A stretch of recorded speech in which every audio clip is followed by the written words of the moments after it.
Our podcast sponsor today is strategytraining.com. If you want to strengthen your strategy skills, you can get the overall approach used in well-managed strategy studies. It's a free download, and you can go to firmsconsulting.com/overall approach. That's firmsconsulting with an s.com/overall approach. And if you're looking to advance your career and need to update your resume, you can get a McKinsey and BCG winning resume template as a free download at www.firmsconsulting.com/resume PDF. That's www.firmsconsulting.com/resume PDF. What I wanted to talk about is three phrases which I think create a lot of trouble for candidates. And the three phrases are, I think that. That's the first phrase. The other phrase is, in my opinion. And the final phrase is, but if I look at my friends. And I'm going to explain to you what I hear as the interviewer when I hear these phrases, why I think candidates are giving these phrases, and how you can prevent yourself from, I would think, defaulting to these phrases, right? So when a candidate is in a case, you're under a lot of pressure, right? There's a lot of business judgment skills you have to apply. You have to think on your feet all the time. The interviewer is always going to be asking you things for which you could have really prepared. And especially when you're meant to do estimations and you're meant to draw on your own knowledge, you are never sure whether what you are saying makes sense, if it's correct, even if it is correct, if it is delivered in the way the interviewer is looking for it. So a common tactic many candidates use is that they feel if they let the interviewer know this is their opinion, the interviewer would go easy on them. So just think about that for a second, right? A lot of candidates feel that if they let the interviewer know this is their opinion, they feel the interviewer will go easy on them and the case will go better. Right? So what they do is they use two kinds of tactics. The one is they will say something like, I think that the population of Spain is... And they feel that if they said, I think that up front, the interviewer will go easy on them. Now, when someone uses the phrase, I think that, it doesn't really change my perception of them as the interviewer. I know that they are guessing their way through this. I mean, that's what an estimation case is. You have to use guesses and so on. But when they say, I think that, the reason I don't like it is because I realize they've guessed. What I would have preferred if a candidate said, okay, the population of France is 50, 60 million, whatever it is. I know Spain has a slightly smaller population, so I'm going to go with maybe 60, 70 million. I prefer if a candidate did that, rather than saying, I think that, because when they start with, I think that, they're telling me, look, Mr. Interviewer, I don't have the time to check reasonableness by comparing it to what I know. So I'm going to just guess the answer.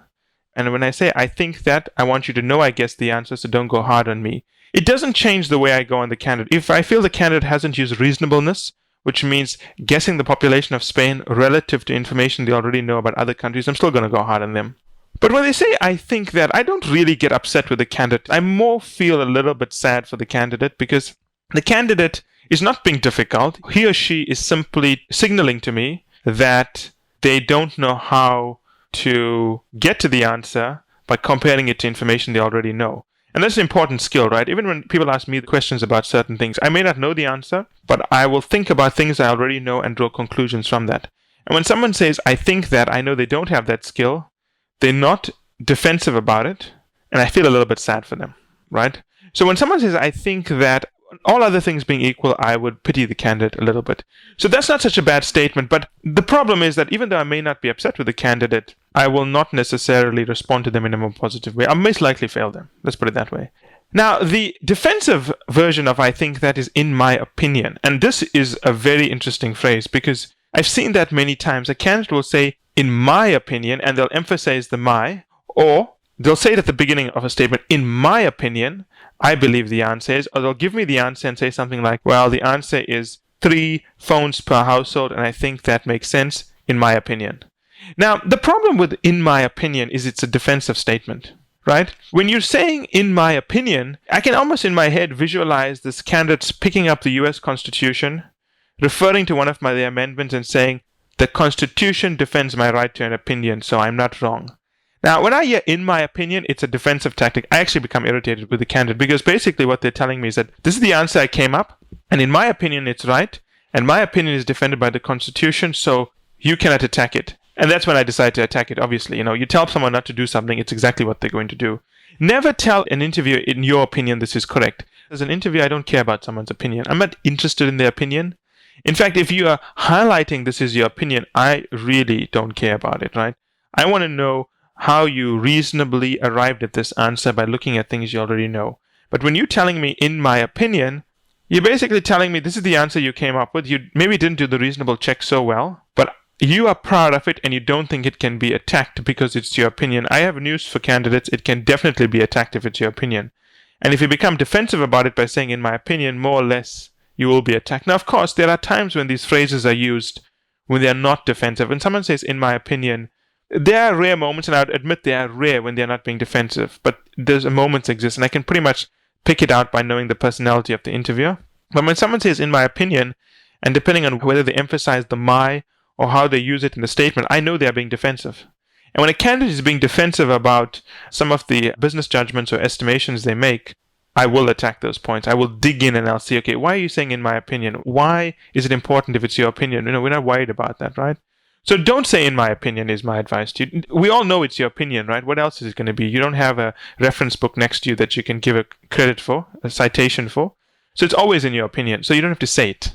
So don't say I think that and don't say in my opinion. Just go into the answer. We always know you thinking it, obviously, and we know that it's definitely partly your opinion, but don't say in my opinion. And the answer that I really hate is when we will be doing an estimation case. Or for example, yesterday I interviewed someone in Mongolia, Booth graduate, who was interviewing in Mongolia, not for any of the major firms, but he was joining a bank, but all of the senior management of the bank were ex-McKinsey and a few BCG people, and I'm sure people from Bain and so on were there. But he wanted to be interviewed in the consulting style because he was told he'll be interviewed in the consulting style. So I had a session with him, and we were doing some estimates in terms of how people consume in emerging markets, right? Now, the guy comes from one of the most prestigious families in Mongolia, which is how he managed to get the interview with me in the first place. You know, he sort of tagged along with his father for breakfast. I'll give him an A+ for initiative. It takes a lot of guts to do that. But we were talking about how people consume in Mongolia, and he was telling me things like, but if I look at my friends, Michael, they don't spend so little, they spend a lot. And then immediately he failed on business judgment, right? And I get this a lot from candidates in London and New York and Tokyo and even Johannesburg, South Africa, Rio, the elite centers of the world. I'll be asking them to draw a conclusion about spending worldwide for consumers, right? And they'll be telling me something like, but if I look at my friends in Manhattan, or if I look at my friends in, Chelsea, if I look at my friends in Sandton, it's quite a prestigious city in South Africa, I see the following. And I always think to myself, but really, are your friends in Manhattan, Sandton, or London, or wherever it is, a proxy for the rest of the world? Obviously not.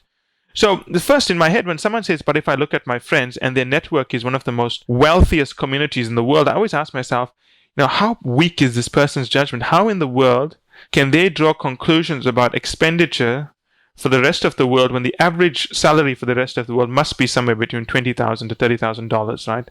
Average across the world, maybe even less than that. How in the world can they draw conclusions about how those people shop and spend by looking at how people in Manhattan spend, or the prestigious districts of London? It's not even New York City, it's Manhattan. New York City averages may be low, but even New York City, standard of living is much higher than the rest of the world. So when someone says, but if I look at my friend, the first thing I ask them, why are your friends qualified to be a proxy for the rest of the world? In what universe are your friends qualified to be a proxy for the rest of the world?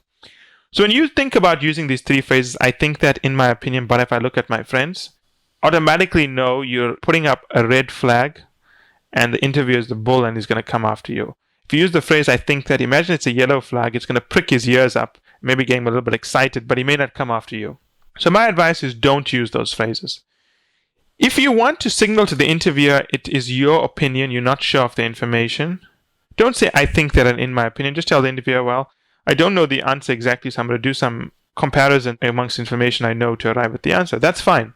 At least then you are not just signaling to the interviewer you don't know the way, or that you don't know the answer. You're signaling the technique you're going to use, which is more important, right? But don't signal that you don't know the answer. That's not constructive. Signal the technique you're going to use. And if you're going to look at your close circle of friends who drives a Lamborghini, sips martinis for $13 in London and, wealthy cities of the world, my advice to you is don't. And if you cannot understand why you shouldn't be doing that, then you should question your preparedness for consulting interviews. As we wrap up, today's podcast is sponsored by strategytraining.com. If you want to strengthen your strategy skills, you can get the overall approach used in well-managed strategy studies as a free download. go to firmsconsulting.com/overall approach. And if you're looking to advance your career and need to update your resume, you can get a McKinsey and BCG winning resume template example as a free download at www.firmsconsulting.com/resume PDF.